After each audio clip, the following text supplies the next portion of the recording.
안녕하십니까. 한반도 안보전략연구원 이사장 송봉선입니다. 오늘은 민변은 북한 대남사업부 한국 지부인가라는 가지고 방송을 시작하겠습니다. 국가보안법 위반 혐의로 기소된 창원 자주통일민중전휘 간첩사건 피고인들의 국민참여재판 신청이 최종 불허됐습니다. 대법원 3부 이흥구 대법관은 국가보안법 위반 등 혐의로 기소된 박모 씨 등 4명의 재항고를 마저 기각하고 국민참여재판을 불허한 원심 결정을 확정하여 김명수 사법부의 특정 뉴스가 되었습니다. 김명수 이전에는 간첩사건은 통상 집중심리를 통해 구속기간 최대 6개월입니다. 내에 1심 재판을 마무리한 것이 통례입니다. 하지만 김명수 사법부에 들어와서 재판 지연으로 피고인을 석방하는 등 안보 위협을 방치하고 증거인멸 기회를 제공했습니다.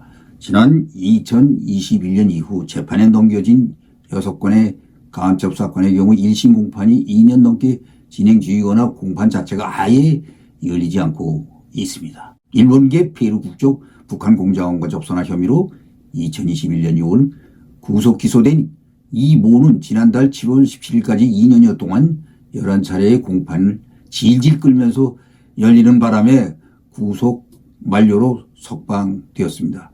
제출된 증거를 모두 동의하지 않아 재판이 지연된 것입니다. 충북 동지의 사건도 1심 공판만 20차례나 진행 중입니다. 올해 기소된 창원의 자주통일 민중전휘, 제주도의 한길회 간첩사건, 민노총 간첩사건 등 3사건에서는 국민참여재판 신청 전략이 등장했습니다. 자주통일 피고인들은 법원이 불허하자 항고, 재항고를 원안재판 시작 못한 상태에 계속 변호사를 통해서 이 짓을 해가지고 재판을 진질 끌어온 것입니다.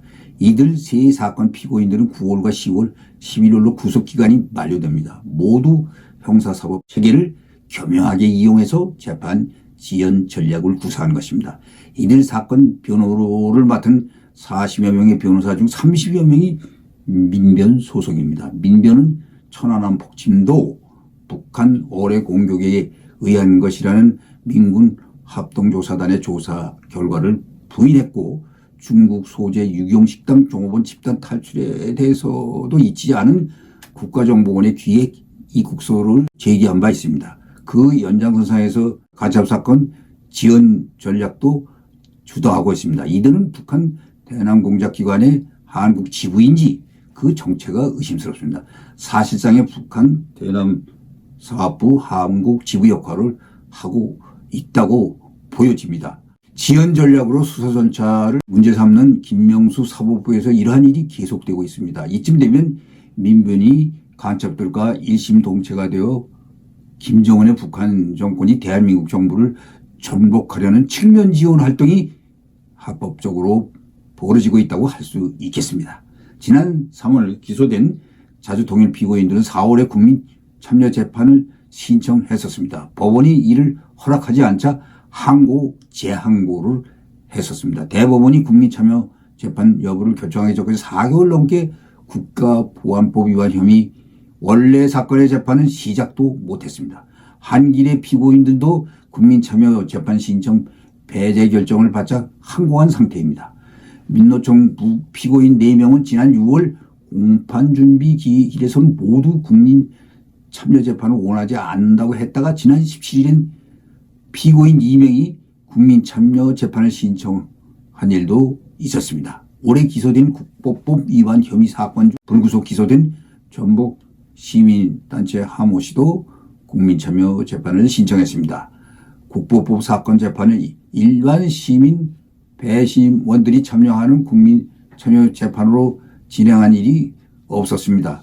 국정원 수사기법, 감청자료 등이 노출될 우려가 있고 방대한 증거들을 일일이 설명할 시간도 부족했기 때문입니다. 창원 간첩단 사건은 지난해 9월 제주도 한길의 사건 피고인들은 10월, 민노총 피고인들이 11월 구속기간이 만료됩니다. 제대로 된 공판을 해보기도 전에 석방될 가능성이 큰 것입니다. 민변 변호인들은 재판부가 자신들을 엄격하게 처벌할 낌새가 보이면 지연 전략을 적극적으로 쓰는 경향이 있다며 법관 인사 발령 시기 등을 노리며 이른바 판사 쇼핑을 통해 재판 지연을 의도하고 있습니다. 사법부 인사는 통상적으로 정기 인사가 2월에 있습니다.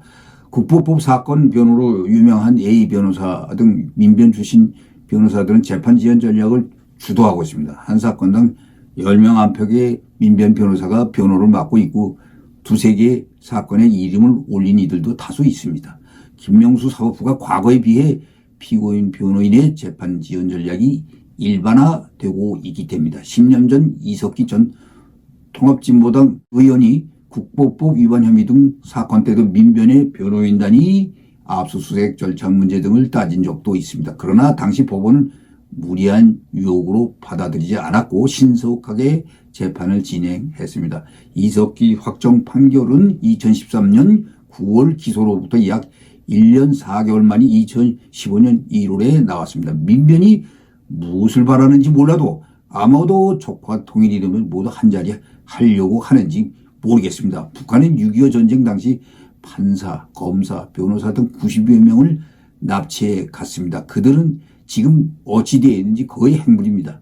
적화 통일이 된다 해도 그들이 김시정으로서 결코 기대나 배려는 없을 것입니다. 김태원 사단법인 북한 인권이사장은 북한이 대한민국 법조인을 납치해간 이후에 대해 전신 납북 법조인들은 대한민국 건국을 위한 법치주의 선봉에 섰기 때문에 북한 공산주의 체제의 방해 세력으로 간주해서 적대세력 또는 좌익 탄압 악질 분자로 낙인 찍고 전시 납북 법조인들이 한 번 더 적화에 큰 위협이 될 수 있다고 판단해서 서울 점령 직후부터 이들을 철저히 조사해서 색출, 검거, 납치, 학살, 납북시켰습니다. 김명수 사법부가 교체되면 국보법 위반자 재판 절차를 김명수 이전 시대로 돌아가 신속히 하여 재판 절차를 정상화해 나가야 합니다.